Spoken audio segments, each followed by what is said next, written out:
Are you embarking on your next product design interview role, or are you just looking to get some tips on the next time you'll be interviewing? Well, you're just in luck. Today I'll be talking about types of questions that you'll be most likely be asked in any product design interview.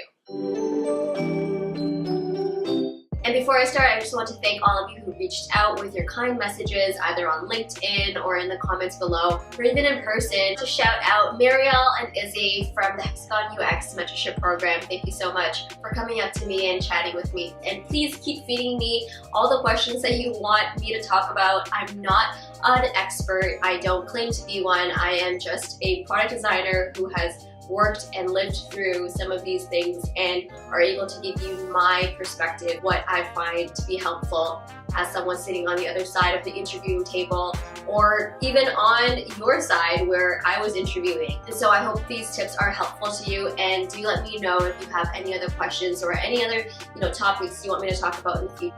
Before I start, I do want to give some tips and pointers on interviewing, tips on answering your questions, and ways to structure it so that it does become one cohesive answer. So there was a method that I spoke about in a previous video called the STAR method, and that's again laying out your answer in a way where you follow the acronym, which is STAR, S being outlining the situation. What happened? Who was involved? What were the circumstances? T is the task. So what did you have to do? So based on that problem or whatever that circumstance was, what were you responsible for? What did you have to do? A stands for action.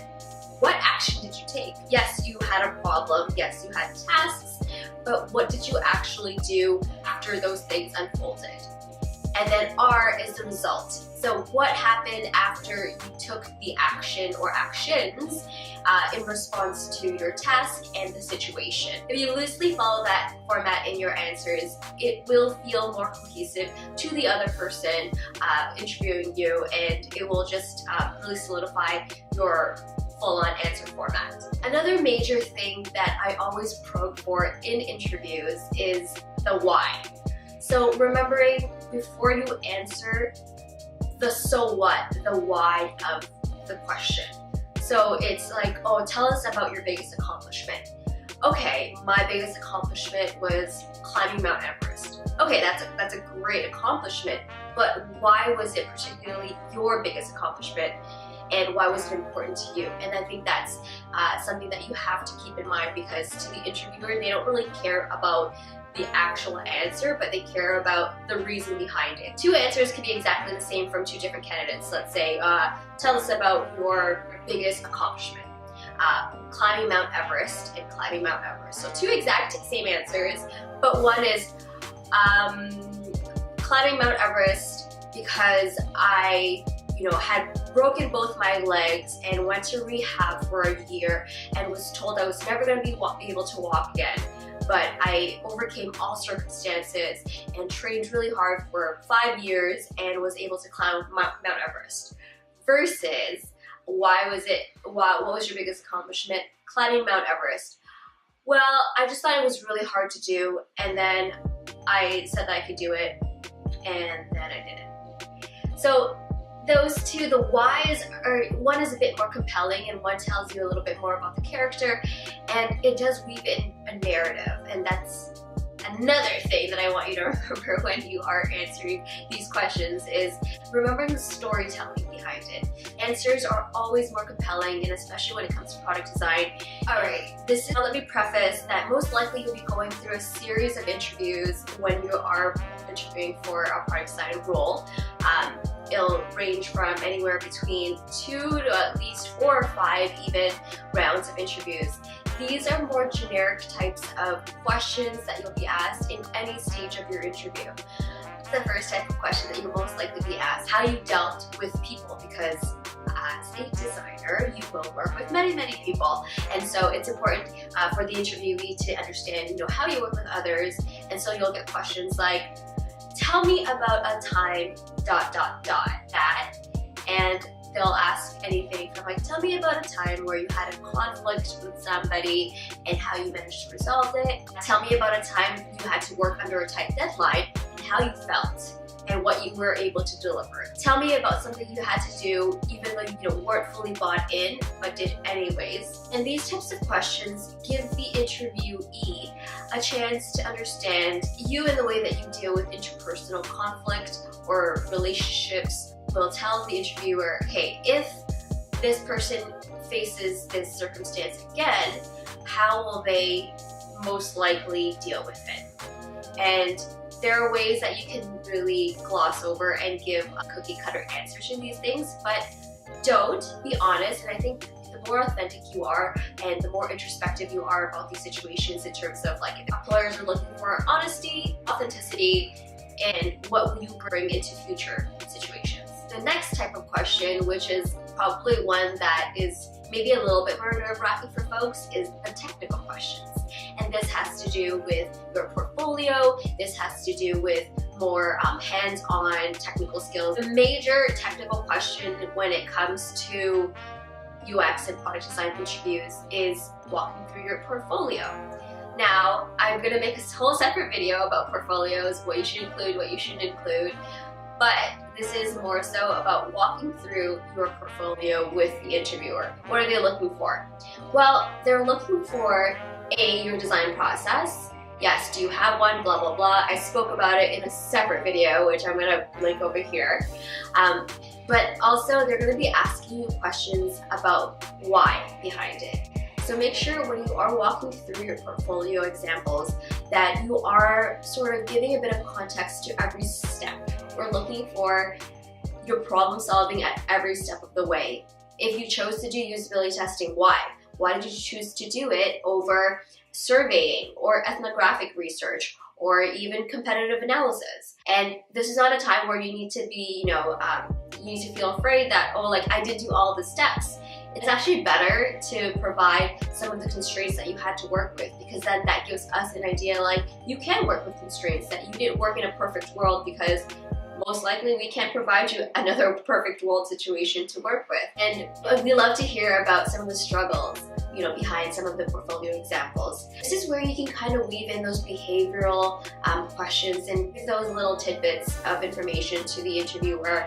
That gives us a better indication of fit than showing us a perfectly designed mock-up of whatever app that you were working on before. And then there's cultural types of questions, like tell me about yourself, tell me about what you like to do, tell me why you decided to get into design or product design or UX.